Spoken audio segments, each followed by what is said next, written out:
from the bottom of my heart, I will not be visiting this place.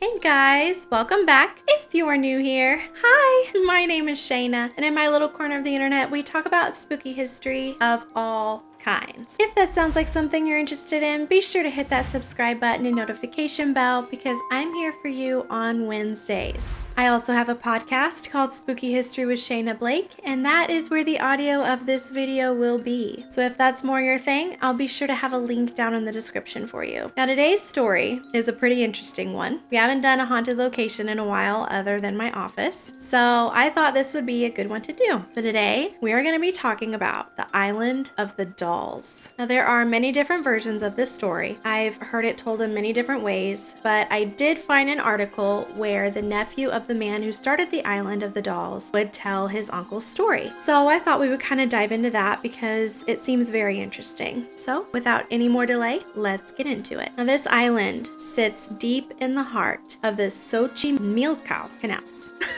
I have it pronounced right in front of me on my computer and it says Xochimilco.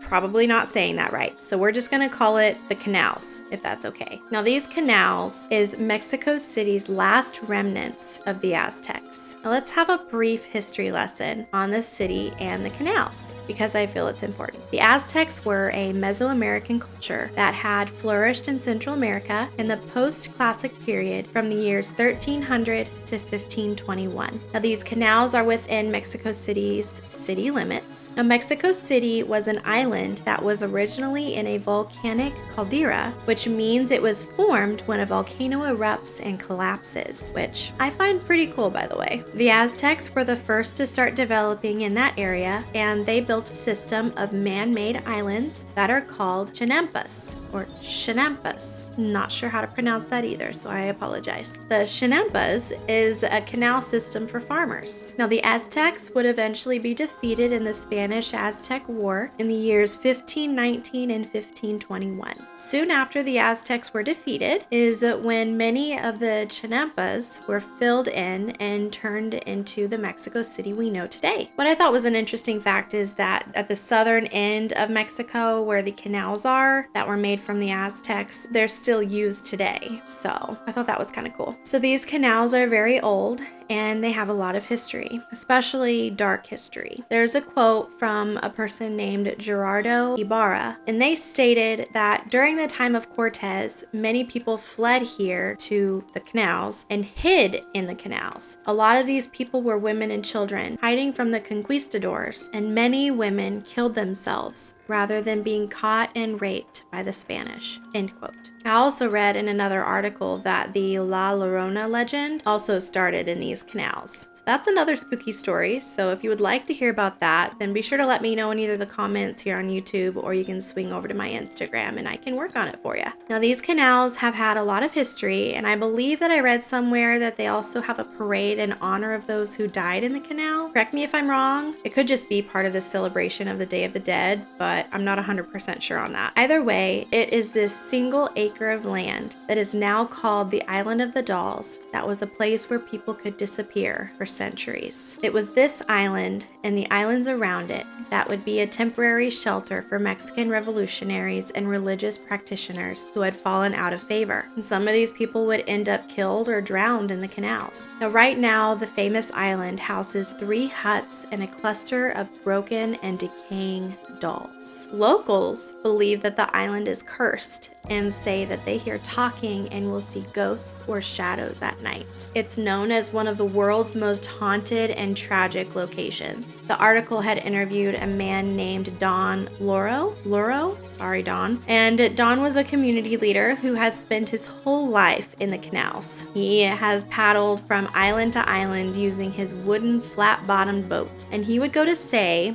how 50 years ago, the water in the canals, and I quote, so clear you could see the bottom, end quote. He went on to state that that was the reason why Julian Santana Barrera, who was the founder of the Island of the Dolls, was able to see the body of a young girl at the bottom of a waterway just outside his door. The great nephew of Julian would go to say, and I quote, the girl was swimming with her sister or friends, and the current took and she drowned, end quote. Now, I know this is said in many of the legends that you will see online, is that this all started when the founder of the island saw a dead little girl right off of his island in the water. I do find this really strange because I did try to search for proof that Julian had actually found a body of a girl, or even Googled if a girl did indeed drown around that time in the canals, but I couldn't find anything. So if you know or saw proof in like an article or something, let me know, because right now it's just a legend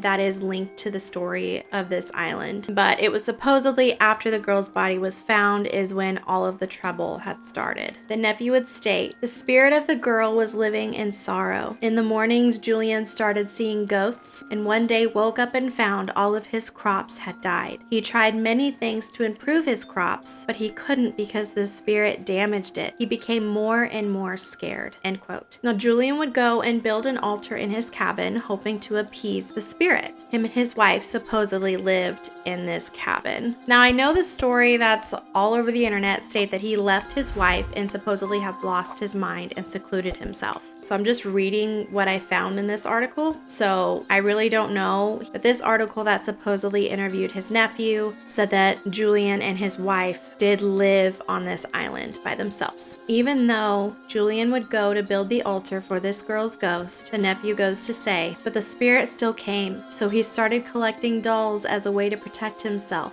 from the spirit, end quote. And then it would be over the next 50 years that Julian would collect more than 1,000 dolls. He would search Mexico City's streets and trash looking for dolls to hang in the trees and clotheslines or to nail to the buildings on his island. Some of the dolls were even gifted by neighbors and visitors. Believe it or not, all of these dolls are still there. Everywhere you look, there are these creepy dolls. Now, what is really unsettling is that in 2001, according to the nephew, Julian would die of a heart attack in the exact same spot where he had claimed to found the body of the girl. And the nephew would go to state, the spirit of the girl came to him and dragged him into the water. He and his wife would never have children because of the island. So my uncle Anastasio took over, end quote. Now, after Anastasio's death in 2019 is when the nephew would go to take over guardianship of the island. Him and his wife and 3 children do not live there. Instead, they live on another island about 20 minutes away. They do not want to be near it. There are apparently many different doll islands in that area, essentially copying the original Island of the Dolls because there's money in it. So many ghost hunters have been there and caught voices, or they would have camera malfunctions. I believe there's this one episode where they caught a spirit walking around on the island by using an infrared camera. I'm thinking that was Ghost Adventures, but I'm not 100% sure on that. I couldn't find it. But the nephew states that he will see shadows in the night with the moonlight. Now, the reporter who wrote this article did ask the nephew what would happen to the island once the nephew dies, and he said, and I quote, "The ownership I leave to the dead." So there's that. Very creepy. My husband and I were watching the new show Destination X with Josh Gates, and he sent his team over to the island to investigate it, and right off the bat, they were having so many experiences. The girl in the show started getting overwhelmed to the point where it would just make her feel physically sick. And their cameras would die, even though they would just have brand new batteries, you know, the usual when a place is really haunted. And today, the island is known as a very popular tourist attraction. I did hear in the Destination X episode that the activity was for some reason amping up. It had gotten worse, and so the nephew decided to end the night tours. Like, he doesn't want anyone there at night because it had just gotten so bad there. I don't know if he's still doing that, but he was talking about it that way for the show. I don't know if it was just to make it seem creepier, but he was saying he wasn't really wanting anyone there, especially at night. So now many people just flock to this place to try to experience something, some sort of paranormal activity. I can honestly say that from the bottom of my heart, I will not be visiting this place.